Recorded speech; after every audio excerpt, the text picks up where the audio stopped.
Now a 3-0 deficit to the raging Bulls, and at times it was ugly for Magic fans. Remember Game 2, the defensive pressure Chicago put on? Good defense again. Jordan, steal, mesmerizes Koncak, and Stinger buries that jumper. Well, Shaq is saying, where's my help from my teammates? Now, Dennis Scott comes up with a big steal here, but he puts it in Cruz, Vince. There's no Cruz in the playoffs against the Bulls. Scottie Pippen slaps it against the glass, and Bryant Hill totally frustrated with the effort of his ball club. Now, take a look at this. Dennis Scott, known for his shooting, has an open three. Pretty good look at this, but it's in and out. He goes 1 for 9 from the field for the game. Meanwhile, Scottie Pippen, he was in a groove, and after only 2 of 14 in the first 2 games for three-point land, he's actually looking for the arc and hit 3 of 4 threes in this one.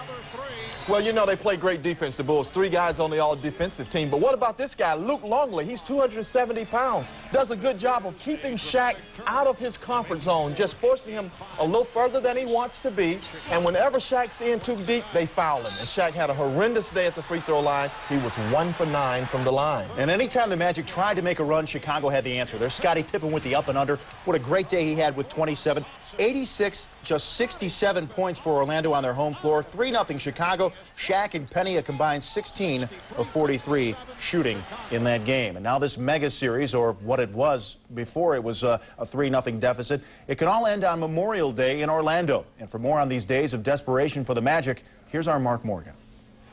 The Bulls' defense is becoming the overwhelming factor in this series. In Game 3, Chicago totally shut down Orlando, holding the Magic to the second lowest point total in NBA playoff history, including just 10 points in the fourth quarter. You know, a couple shots didn't go their way, and maybe a couple calls didn't go their way, and you know, they kind of lost the rhythm. I mean, it happens to all of us, you know, and I don't think it's because they don't want to or they don't feel up to it. I think, you know, it was a struggle out there. Partly due to the Bulls' defense, the Magic's outside shooting touch has deserted them. Dennis Scott continues to have his problems. He is 5 for 21 from the field in the series with a 1 for 9 performance in Game 3. Maybe we as a team talked about it too much, and maybe the hype may have got to us. I don't know.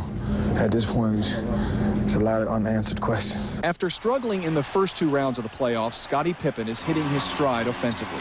Pippen was instrumental in holding off a third-quarter Magic surge. He finished with a game-high 27 points. I think I just got a rhythm early, and, you know, I feel like that, you know, I have a better matchup where I can take advantage of it with Dennis Scott guarding me. And, you know, I felt like in the last game I didn't really try to take advantage of it, but today our offense seemed to struggle a little bit, and I just tried to be a little bit more aggressive. It's tough enough to face the Bulls with all your weapons, but Orlando is hurting, and the injuries are taking their toll.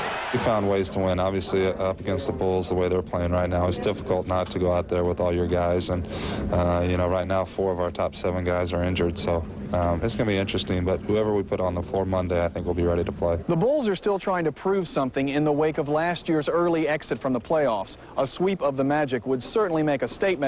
It would also give Chicago much-needed rest for the finals. In Orlando, Mark Morgan, CNN Sports. All right, thank you, Mark. Brian Shaw should play on Monday. He had some neck spasms. Anderson wearing a soft cast on his right wrist. He is day-to-day. Let's bring in David Dupree. And David, the Magic team appeared to have its spirit broken by a Chicago team just relentless defensively. And it's like Penny said afterward, it's hard to come from behind against the Bulls because they have guys step up and make shots late, and the Magic really didn't. And also, you're talking about Dennis Rodman even making shots. Yeah. That's a real bonus. And I think Dennis's play this series has really been remarkable. He's going to offense, the defense, the rebounding. And before the Knicks series, he had a talk with Phil Jackson. Phil said, Dennis, we've got to have you. Are you going to be here? Dennis, I give you my word. I will not act off. He's been a perfect citizen. And as a result, he's been the most dominant person in this series. No problems from Dennis. I think he is going to be the one who's going to carry him. Yeah, it looks like he's playing for a new contract even, too. He'll get it, too. All right, back on Monday, let's talk about some honors bestowed upon Michael Jordan. He won his 4th league MVP, and it was by a record margin. Jordan received 96.5% of the first-place votes, the most since the media began voting for the award in 1981. His 4 MVPs now tie Wilt Chamberlain. Bill Russell has 5, Kareem Abdul-Jabbar 6. And speaking of numbers, Jordan, in what looked like a calculated move, told the Chicago Tribune that as a free agent, he'd accept nothing less than $18 million a season for 2 years to stay with the Bulls. And David, Jordan's agent, David Falk, he did some spin doctoring when he heard about that $18 million a year figure. He said, hey, no numbers have been talked about. But clearly, though, it seems Mike is putting his foot down, and he wants what he is worth.